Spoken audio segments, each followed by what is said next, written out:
Advertencia: el contenido de este video no es apto para menores de edad y fue creado con el simple hecho de entretener. El creador de dicho contenido no se hace responsable de sentimientos heridos a personas de bajo criterio. Si tiene problemas cardíacos, por favor no ver este video. Este video puede causar problemas psicológicos y trauma. Ver bajo su responsabilidad, y si te gusta le puedes dar me gusta, suscribirte, comentar y robártelo si así lo quieres.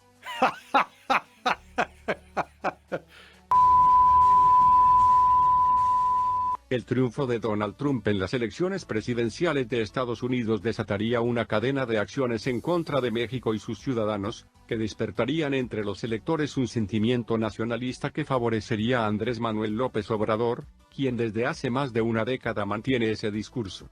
Tony Payán, director del Centro sobre México del Baker Institute de Rice University, considera que independientemente del desgaste de los partidos políticos, los electores no votarían, en su mayoría, por un candidato presidencial independiente, sino por uno que esté soportado por un partido político con ideas innovadoras y que no recuerden al viejo México o al autoritarismo.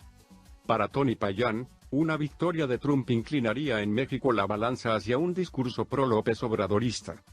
Para Tony Payán, si Donald Trump es electo presidente de EU, en México se inclinaría la balanza hacia un discurso nacionalista, lo que beneficiaría a Andrés Manuel López Obrador, el fundador del Movimiento Regeneración Nacional, Morena. Andrés Manuel López Obrador podría ser el más beneficiado por un posible triunfo del republicano Donald Trump en las elecciones presidenciales de Estados Unidos, en noviembre próximo. Este beneficio no sería por alguna relación directa entre ambos, sino simplemente porque las acciones de Trump en contra de la población mexicana en EU, como la deportación de migrantes y el decomiso de remesas, podrían llevar a los electores mexicanos a optar por un candidato que fortalezca el nacionalismo, discurso que hasta ahora solo ha mantenido López Obrador. De cumplirse este escenario, López Obrador lograría ganar con aproximadamente 36% de los votos. Ha demostrado que puede sacar ese porcentaje y finalmente podemos llegar a un escenario con una presidencia Trump en Estados Unidos y un presidente nacionalista en México, como López Obrador, expresó Tony Payán, director del Centro sobre México del Baker Institute de Rice University. En entrevista con Sin embargo, Payán habló del escenario electoral para Estados Unidos y cómo puede influir el resultado en la contienda presidencial de México en 2018. También hizo un diagnóstico sobre cómo llegará el PRI al cambio de gobierno, así como la necesidad de implementar la llamada segunda vuelta.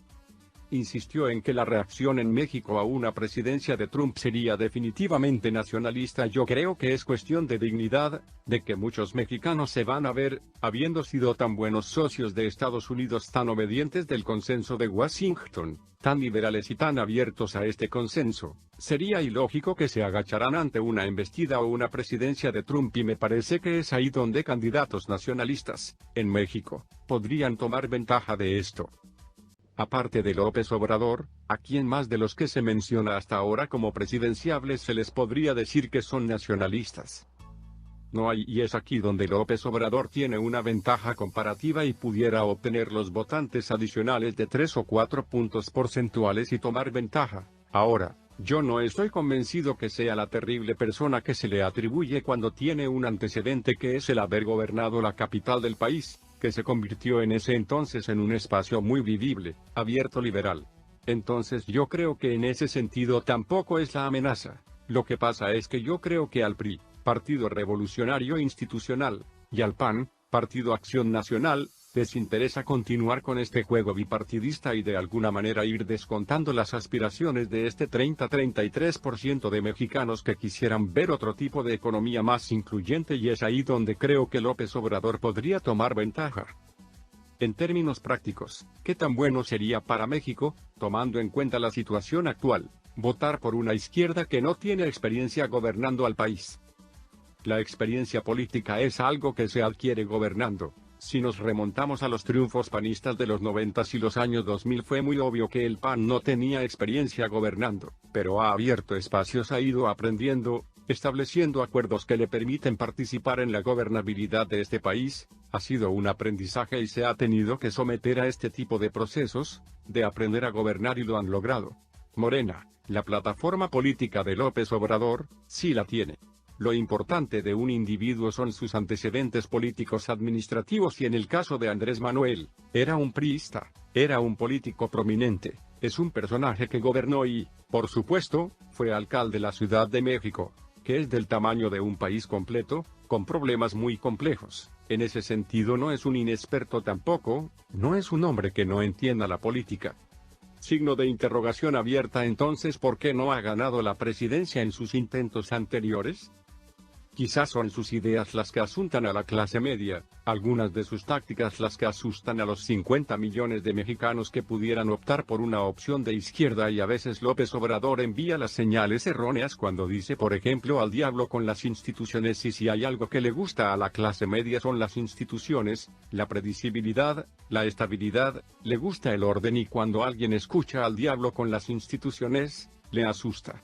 Pero no es un inexperto, es un tipo muy hábil y se ha mantenido, como Trump, en los medios, y es un tipo bastante conocido.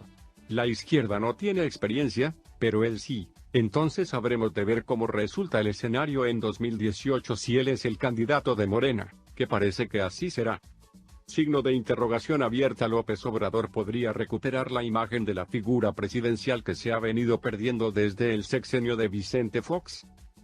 Pienso que es bueno tener presidente débil. Hemos malentendido en México el papel de la presidencia. Si se analiza la Constitución y la figura del presidente, esta es realmente acotada, punto.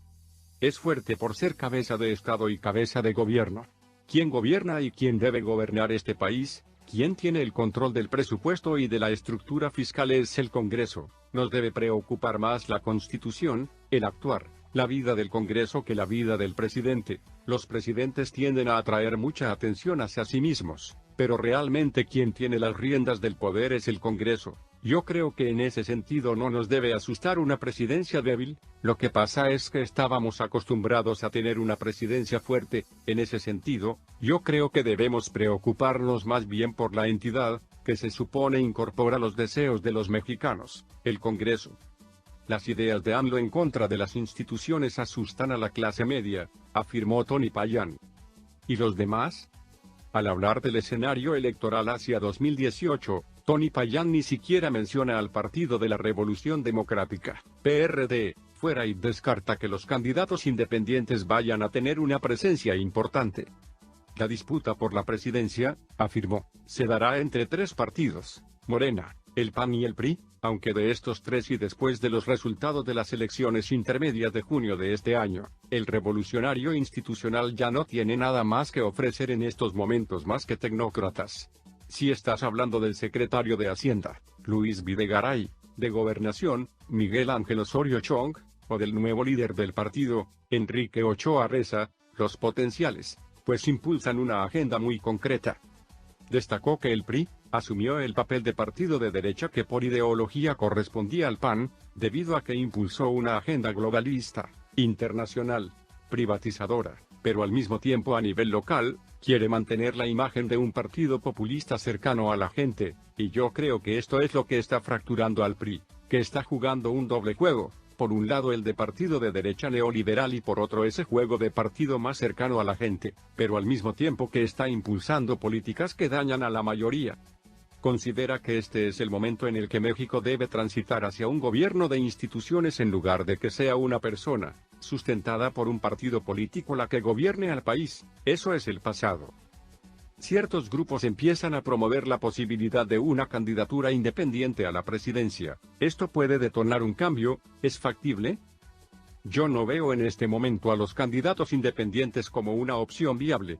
En el 2015, las figuras independientes se quedaron enclavadas en una mayoría de candidatos y triunfantes que son partidistas. En 2016 en Ciudad Juárez y Parral, Chihuahua, ganan candidatos independientes, pero realmente no vimos candidatos independientes impulsarse. En la Ciudad de México realmente les fue bastante mal. Yo creo que los mexicanos se reatrincheraron y se recogieron en las instituciones, en este caso en el PAN, Morena y el PRI. Entonces, cuando analizas el panorama completo, estamos viendo que no han sido años de candidatos independientes. Yo creo que los mexicanos van a seguir votando por los partidos políticos, punto. En este momento no son la ruta y los mexicanos no han demostrado que son la opción número uno. El 5 de junio destacó la alta participación en estados que presentan alternancia. Foto, Valentina López. Sin embargo, la implementación de la segunda vuelta en los comicios presidenciales ayudaría a dar legitimidad al ganador. Segunda vuelta. al menos en los últimos 2 sexenios. Hemos tenido presidentes que llegan al poder con menos del 50% de la votación. Ante este escenario, ¿qué tan necesaria se hace la segunda vuelta en México para lograr una mayor gobernabilidad? Me parece que este es un tema político que debe traerse a la mesa. Yo creo que el PRI le tiene miedo a una segunda vuelta porque sabe que no tiene el número de votos suficiente para lograr 50% más uno. De hecho, ha demostrado un techo electoral de entre 36 y 38%. Obviamente hay un antipriismo muy enraizado en la sociedad mexicana. Hay muchos mexicanos que identifican al PRI con el viejo México, el México autoritario, y por tanto el PRI tiene miedo de una segunda vuelta. Signo de interrogación abierta, pero es un tema importante de cara al 2018. Es importante que se vuelva a presentar esta propuesta, que en su momento hizo el PAN, porque le daría mayor gobernabilidad al país, porque si nadie tiene el 50% más uno, los 2 primeros lugares se irían a una segunda vuelta y eso obligaría a que los mexicanos se manifiesten clara y mayoritariamente por uno de los candidatos, y por tanto, le darían una mayor legitimidad y el país se vería menos fragmentado políticamente, aunque eso no afectaría la composición de un Congreso de 6 u 8 partidos, y el presidente que saque la mayoría tendría que regresar a un Congreso dividido. De la segunda vuelta no depende la gobernabilidad sino la percepción de legitimidad. Bueno, ¿qué opinas de Donald Trump? Fuck Donald Trump, puta!